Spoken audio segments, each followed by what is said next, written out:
नमस्कार. रमास रेसिपीमध्ये तुमचे स्वागत आहे.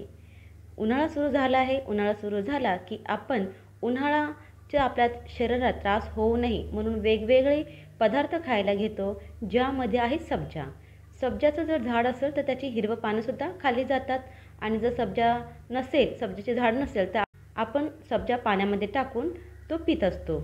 पण तुम्हाला माहिती आहे का की जसं सब्जा खाण्याचे फायदे आहेत तसे सब्जाचे नुकसानसुद्धा आहेत. आजच्या व्हिडिओमध्ये आपण सब्जा खाण्याचे फायदे आणि नुकसान दोन्ही पाहणार आहोत. कारण की सब्जा हे एक आयुर्वेदिक औषधी वनस्पती आहे. सब्जाला गोड तुळससुद्धा म्हटलं जातं. तर चला अगोदर पाहूया की सब्जा खाण्याचे फायदे काय आहेत. सब्जा खाल्ल्याने हाडे मजबूत होतात. सब्जामध्ये magnesium, calcium, potassium, vitamin A, K आणि सी यासारखे मूलभूत गुणधर्म आहेत.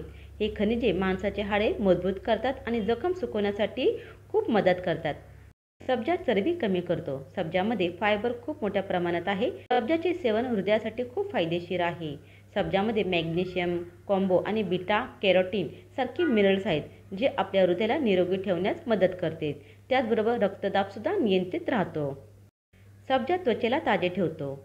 सब्जांच्या बियांमध्ये प्रोटीन आणि आयरन खूप असते, जे त्वचेला नीट ठेवण्यास मदत करते. सब्जा पोटात गॅस होऊ देत नाही. आपण चुकीचे खानपान केल्याने अपचन होते आणि पोटामध्ये गॅस भरतो. अशा वेळी सब्जाचे सेवन करणे खूप फायदेशीर आहे, कारण सब्जा पोटाला थंड ठेवण्याचं काम करतो. सब्जाचे सेवन केल्याने आळस, डोकेदुखी आणि टेन्शनपासून आराम मिळतो.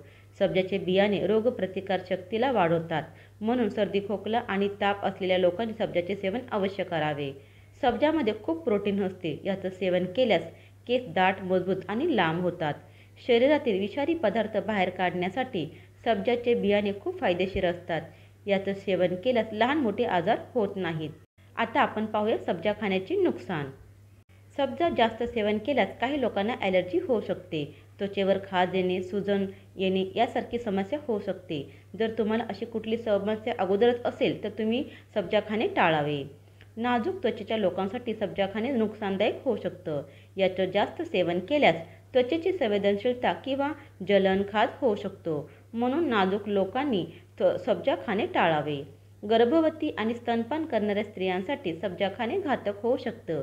याचं सेवन केल्याने एस्ट्रोजन हार्मोनची पातळी खूप कमी होते, म्हणून गर्भवती स्त्रियांनी सब्जाचे सेवन करू नये. सब्जाचे जास्त सेवन केल्यास आपली रोगप्रतिकारशक्ती कमी होऊ शकते, म्हणून याचं मर्यादित सेवन करावं. सब्जामध्ये उपयुक्त खनिजे काही पदार्थ किंवा औषधी बरोबर चांगले मिक्स होऊ शकत नाही. जर तुम्ही रक्त पातळ होण्यासाठी औषधी खात असाल तर अशा वेळेस तुम्ही सब्जा खाऊ नये किंवा तुम्ही तुमच्या डॉक्टरांना विचारून त्याच्यानंतर सब्जाचं सेवन करायला पाहिजे. तुम्हाला ही माहिती कशी वाटली कमेंटमध्ये नक्की सांगा. आवडल्यास लाईक करा आणि शेअर करा. धन्यवाद.